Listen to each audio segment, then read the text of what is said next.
Greetings, welcome back to the channel. Today we're talking about the narcissist's fatal flaw, and it just so happens to be their defining characteristic. Before I get there, though, I want to read something. A few videos ago, I talked about how I know narcissism is a spiritual issue, and one of the subscribers here sent me something or posted something that is really telling. So I just want to cover this real quick. If you haven't watched that video, go back because that's the heart of narcissism, spiritual problem. This is what she said. She said, I had a vision of doing something very specific with my ex. The next day, without me saying anything, he brought up that exact vision. I've never experienced such detailed telepathy before. I heard from him last week on my birthday after 3 years of no communication after he cut me off. A few days before, I was playing Scrabble and had to pick 4 letters and picked out his exact uncommon name. A few days after, I picked out the exact spelling of a sign that he'd made that's hanging outside of his place. That's just too beyond coincidence. So thanks for that comment, Sharon. And yes, it is. So guys, these are the things I'm talking about. You cannot explain this by any other means than supernatural. There's no natural explanation, biological, upbringing, genetics, to explain how they know certain things they just shouldn't know. That is on a spiritual level. That's the demonic powers attached to them, relaying information, probably unbeknownst to the narcissist. So if you don't think there's reality to that, listen to what she had to say. Go back and watch that video several videos back. So anyway, that said, the narcissist's fatal flaw. This has been on my mind a lot lately because when you think about it at the end of the day,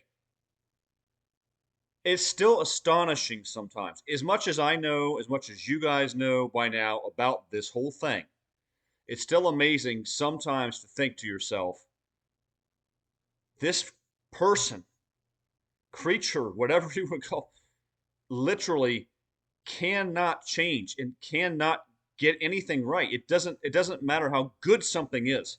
They just don't care. How can anyone sabotage every single situation they're ever in, like clockwork? Why would anyone do this? How messed up do you have to be?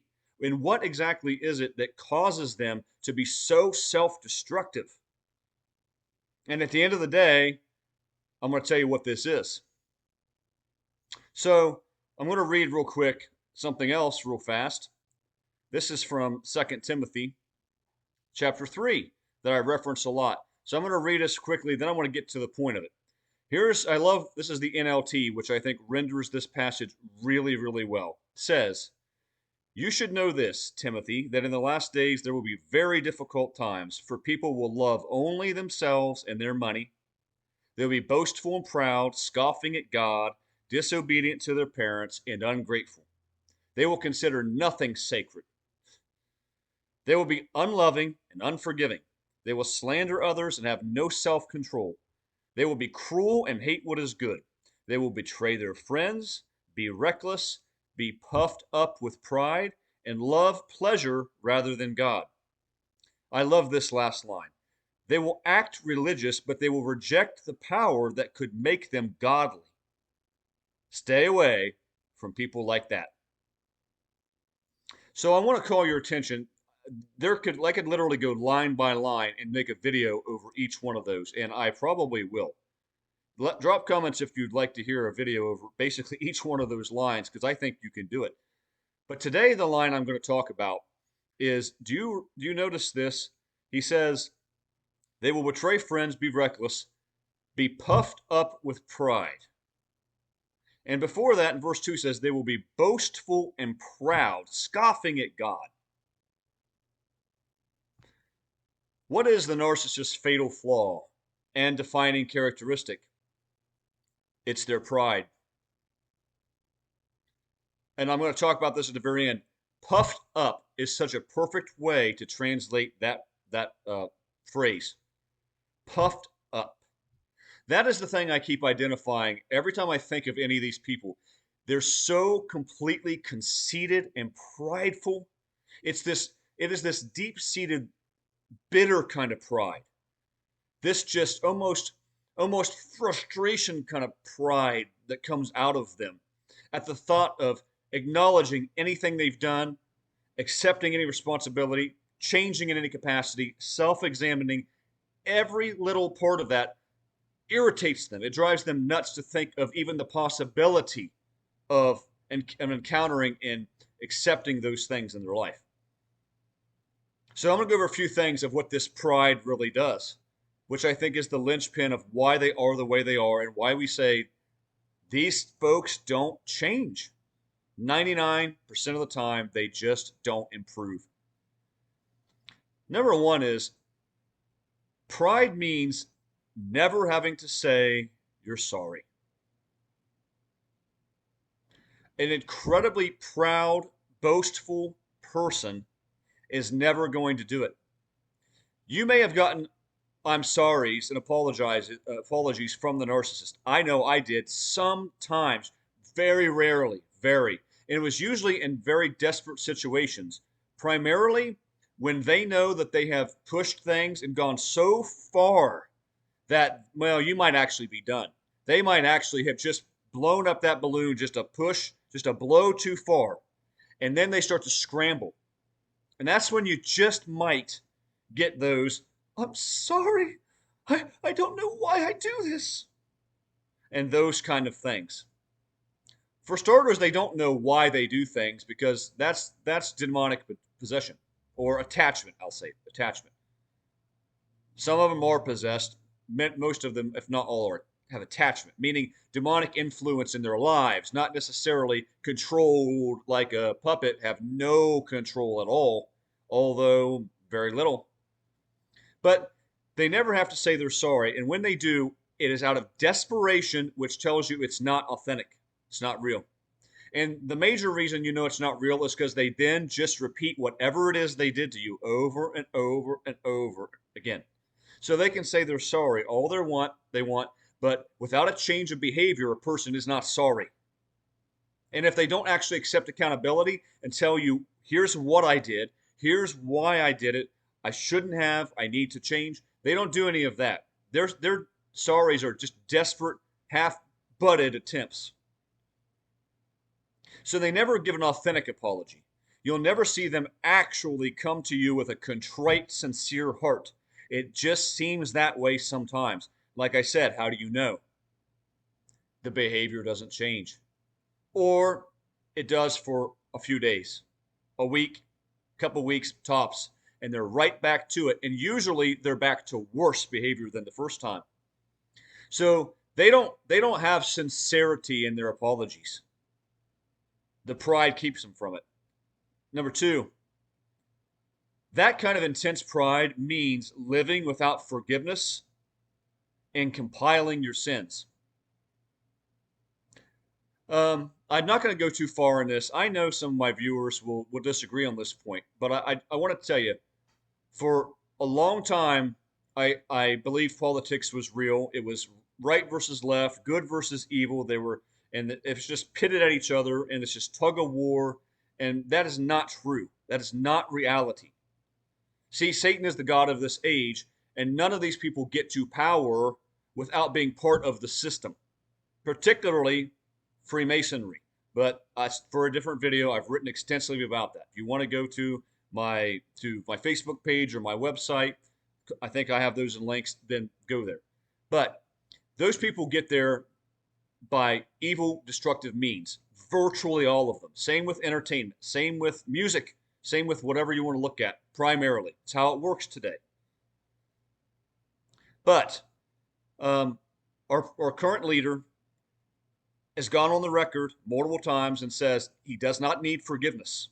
He's not done anything. He hasn't done anything. He doesn't need forgiveness. He doesn't bring God into it. And I only say that as an example of how almost all of them are and how the narcissist is. They genuinely do not believe that they have done anything wrong. They don't need forgiveness. They don't need to have their sins removed because they don't have sins. Many of them don't even believe in sin per se, because that involves the basic belief in God and good and evil and all of these things. But even if they do, They don't think they have done anything worthy of forgiveness. They don't. Can you imagine? Stop and think about the hubris involved in saying something like, I don't involve God in that equation. I haven't done anything.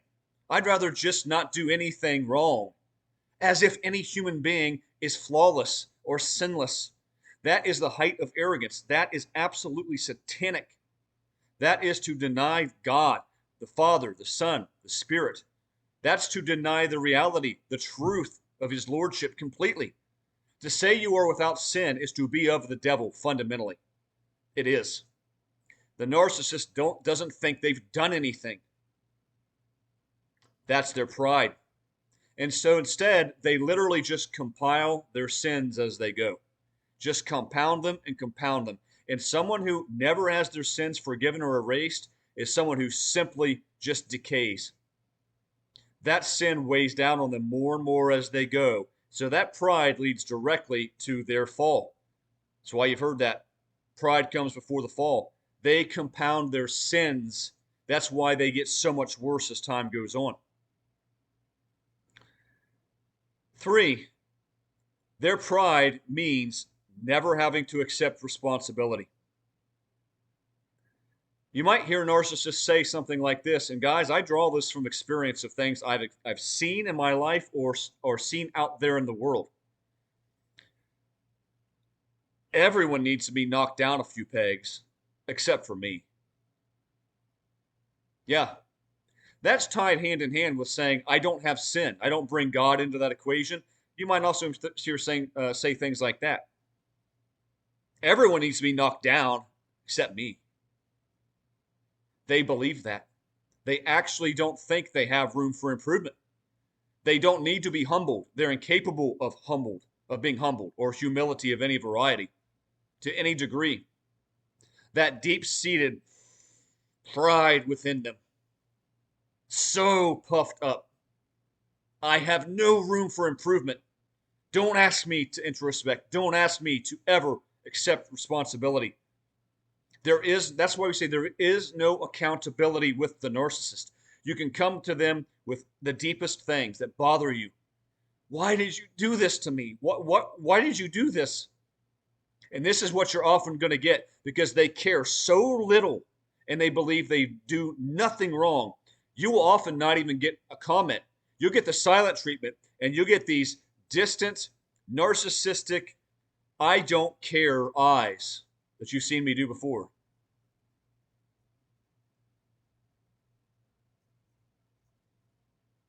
That's what you get. You come to them with the most sincere things that bother you, that they've wronged you in the most profound ways. They triangulated you in front of somebody. Maybe they even cheated. The worst thing. Whatever it is, and you come to them sincerely wanting them to just not even apologize, just basically acknowledge that they did anything wrong at all. That'd be enough. We're so trauma bonded in those relationships. For them to even just acknowledge that they did something would satisfy us. Isn't that sad? That's what they do to you. But instead of even talking about it, you get nothing, no accountability, and you just get. That's all you get. Impossible. The pride is too deep. The pride is too much a part of them. Everything is driven out of that. And so therefore there is no responsibility. There is no accountability. What can be done with an individual of that nature? This all ties together. I have no sin. I don't involve God in that. I've done nothing wrong. I'd rather just do nothing wrong. Everyone needs to be knocked down except me. No accountability. Do you see what the pride does? This means if you have no responsibility, you take no responsibility, you have no accountability, this means never, ever, ever changing, never, ever growing, never, ever improving in any way. This is why they all monkey branch. Did a video a few times back on this. They all monkey branch. They're always lining people up behind your back from the word go, from the day you met them to the day that you left them or they left you. They always had other people in the mix, lined up, seeing them or just positioning them. And when you do that, there is no breath, no moment for growth or introspection or healing. You just took all your mess right on to the next person with no resolutions, and you compounded it. And each time they monkey branch, which is every time, they get worse and worse and worse and worse. Yes, they do. That's what the pride means. This is why, guys, they are how they are. This is their defining characteristic, and it's their fatal flaw. So all of this accumulates, and ultimately, what it means is their pride makes them turn into a more despicable person with each passing day. They do get a little bit worse every single day. The way they treat people, their insecurity, their puffed upness at the same time, their triangulation patterns, their characteristics, their lack of respect for people, their hubris, it just increases with each passing day just a little bit and a little bit and a little bit until these people become absolute holy terrors, monsters, little Satans in the flesh. That's what they are. They're carbon copies of the devil. Now do you see how they get to that point? That is exactly the thing that defines Satan. I will be like the Most High. Satan doesn't take accountability. He would not accept his position where he was. It wasn't enough to be high up. It wasn't enough to have heaven and to have legions of angels under his command. It wasn't enough. He wanted to be God himself because that deep-seated pride. That is exactly what is transferred into the narcissist. That's who they are. What do you think you're dealing with? I had a conversation with someone recently, and it kind of brought up the whole thing of, is this just a bad person? A hard person to get along with? Maybe an addict? Maybe some, or is this a narcissist? Listen to what I've been talking about. There's a profound difference between a narcissist and everybody else. And I'm talking about why. That deep-seated pride. And let me mention one more thing. That is what also leads to their desire for constant control and conquest. An incredibly prideful person desires to have control over everything they touch. This is why they play so many games. They'll ghost, they'll be silent treatment, they'll pull away, they'll do all of these fantastic things today that the smartphone allows them to do mainly. And it's all in an effort to obtain control over other people. Because an incredibly prideful person who exhibits all the things I've talked about, they crave control and power. It's why they do everything. The pride is the explanation for why they do these things, but the pursuit of control is how that manifests. But one more thing I have to say. With all their pride and they're puffed up, and we talk about how much they love themselves, they're lovers of selves and all this, got to understand something. That does not come out of a place of strength, power, security. That comes out of insecurity. See, they hate themselves. When they say lovers of selves, they don't mean authentic godly love that's self-giving, that is reciprocal, that is looking out for the needs of others and valuing, cherishing themselves on a spiritual level. That's not the love. It's talking about being totally self-absorbed. That's what it's talking about. And they do this because they're so deeply insecure, deathly insecure. They don't think anything of themselves. They think of themselves as dirt and junk and garbage, and more as they do all these things throughout their lives. That's why sometimes they'll even tell you, well, why are you interested in me? I don't get it. Because they know they're not good enough for you because of their behavior, because of their past. They know that. Because they're truthfully, at the end of the day, and you see this at times, that deeply insecure. And they feel that inferior and that small. And so this is why I love this, that the NLT says that they're puffed up. Do you know what else puffs itself up? Many animals, actually, in a variety of ways. Like a peacock shows its feathers. But a blowfish that puffs itself up when it's afraid and frightened and it's trying to scare away and put on a big suit That's why many animals do similar things. They'll puff themselves up to protect themselves because they feel threatened and endangered. They feel like their insecurity makes them swell up to make themselves bigger than they are. That's what the mask is for the narcissist. It's a total projection. All the inferiority they feel inside, they create the mask as a coping mechanism. So guys, this pride that is so central to the narcissist doesn't come out of a place of strength or power. It comes out of a place of being deeply unempowered, deeply insecure. That's why they do it. So if you actually think the narcissist believes they're better than you, they actually don't. Far from it. Why do you think they're jealous of you? Because you have what they don't and what they could never have. So guys, I hope that this makes some sense of their motivation, why they are the way that they are. And this pride, at the end of the day, will consume them. It makes them detestable. As they get older, people will ignore them, reject them.